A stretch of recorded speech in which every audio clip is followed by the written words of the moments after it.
Assalamualaikum warahmatullahi wabarakatuh. Selamat pagi anak-anak. Jumpa lagi dengan Pak Irfan.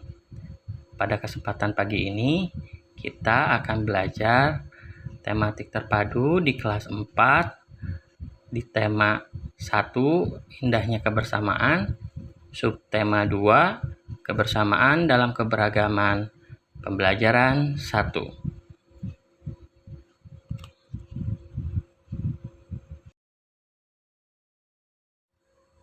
Bagaimana kabar kalian hari ini? Kalian sudah siap belajar hari ini? Ayo, jangan lupa selalu lakukan 5M bila ingin berkegiatan, yaitu yang pertama, memakai masker, yang kedua, menjaga jarak, yang ketiga, mencuci tangan, yang keempat, menghindari kerumunan, dan yang kelima, mengurangi mobilitas. Nah, kalau sudah paham tentang kegiatan 5M, saatnya kita bersiap memulai pembelajaran hari ini. Adapun tujuan pembelajaran kita hari ini, yang pertama, setelah diskusi dan membaca, siswa mampu menjelaskan pengalaman, sikap, toleransi, dan kerjasama antar teman berbeda agama sebagai identitas bangsa Indonesia dengan sistematis. Yang kedua, setelah diskusi dan membaca, siswa mampu mengkomunikasikan pengalaman, sikap, toleransi, dan kerjasama antar teman berbeda agama sebagai identitas bangsa Indonesia dengan sistematis. Yang ketiga, setelah percobaan, siswa mampu menjelaskan proses terjadinya bunyi dari sumber bunyi hingga ke indera pendengaran dengan runtut.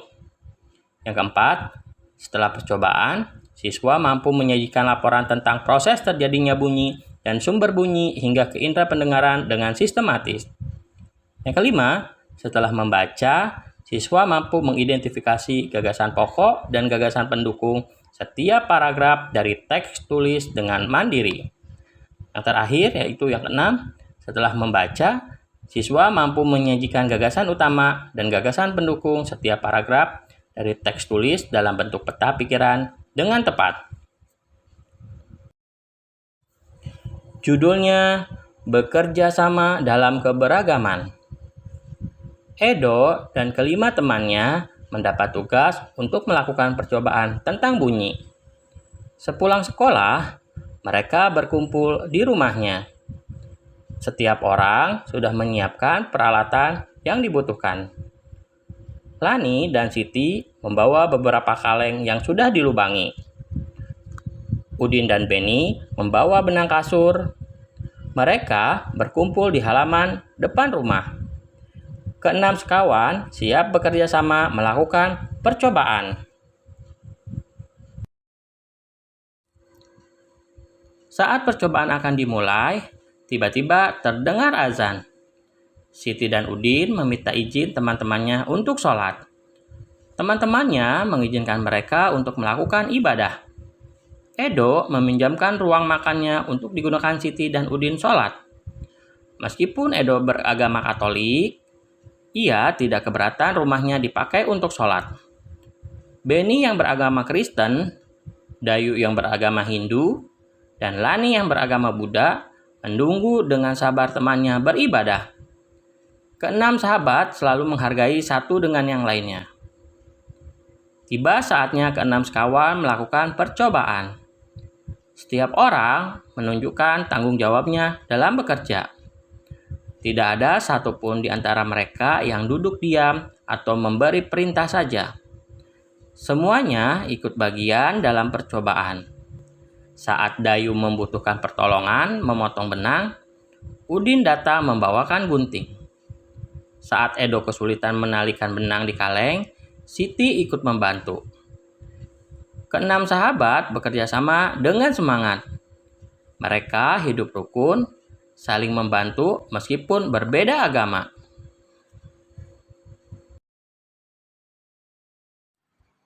Nah, saatnya kita melakukan percobaan. Percobaan kali ini kita akan memulai di manakah bunyi. Tujuan dari percobaan ini yaitu mengidentifikasi sumber dan tempat bunyi berasal. Alat dan bahan yang digunakan yaitu alat musik yang terdapat di sekitar rumah kalian. Langkah kerjanya, nanti kalian duduk di rumah, dibantu dengan orang tua kalian, kemudian kalian memainkan alat musik yang ada di sekitar rumah kalian. Setelah itu, kamu membunyikan alat musik tersebut dan mempraktekkan cara memainkan alat musik tersebut.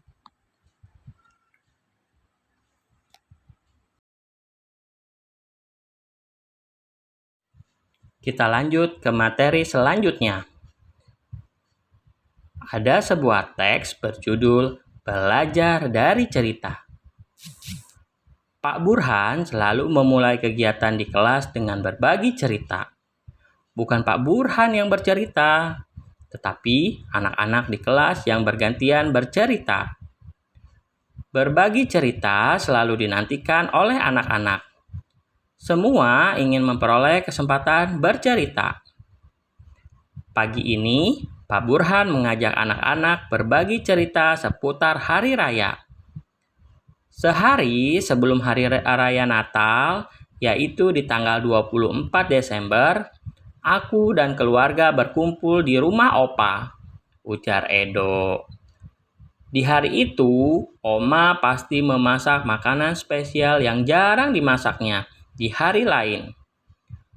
Papeda juga menjadi makanan spesial yang terhidang di malam Natal. Kami sekeluarga berkumpul hingga larut malam dan mengakhiri malam dengan berdoa. Nah, kalau di hari Natal, pada tanggal 25 Desember, kami sekeluarga pergi beribadah Natal di gereja. Wah, ternyata hampir sama seperti Hari Raya Idul Fitri ya, ujar Siti. Kami pun di Hari Raya Idul Fitri selalu berkumpul dan saling memohon maaf dengan kerabat dan saudara setelah ibadah di masjid. Tambahnya, iya, sama seperti Edo pada hari Natal. Saat Idul Fitri juga selalu ada makanan spesial, yaitu ketupat dan opor ayam. Udin menambahkan komentar Siti. Di Bali, menjelang Hari Raya Galungan, seluruh kampung selalu ramai dihiasi oleh panjor atau janur yang tinggi. Kami sekeluarga lebih sering pulang ke Bali menjelang Hari Raya Galungan agar bisa berkumpul dengan sanak saudara di sana. Sebelum merayakan bersama, keluarga melakukan kegiatan ibadah di pura pada pagi hari, kata Dayu. Ah, semua sudah bercerita. Aku juga mau bercerita, Pak. Boleh ya? Hari ini banyak yang berbagi cerita, pinta Lani. Pak Burhan dan teman-teman sekelas tertawa. Tentu saja boleh, Lani. Ayo, sekarang giliran kamu bercerita, ujar Pak Burhan. Nah, kamu pasti belum pernah mendengar cerita tentang kebiasaan keluargaku di Hari Raya Waisak. Sebenarnya sih tidak banyak berbeda. Ibu dan nenekku biasanya juga membuat masakan spesial menjelang Hari Raya Waisak. Saat ini, nenekku yang paling tua, jadi semua keluarga akan datang ke rumahku untuk berkumpul pada hari Waisak.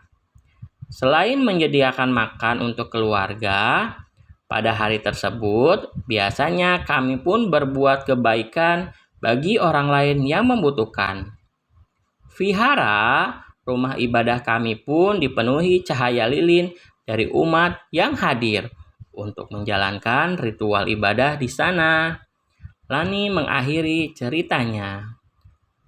Berbagi cerita memang selalu menyenangkan. Kita bisa belajar dari banyak cerita, juga belajar dari teman yang berbeda, ujar Pak Burhan menutupi kegiatan pagi ini.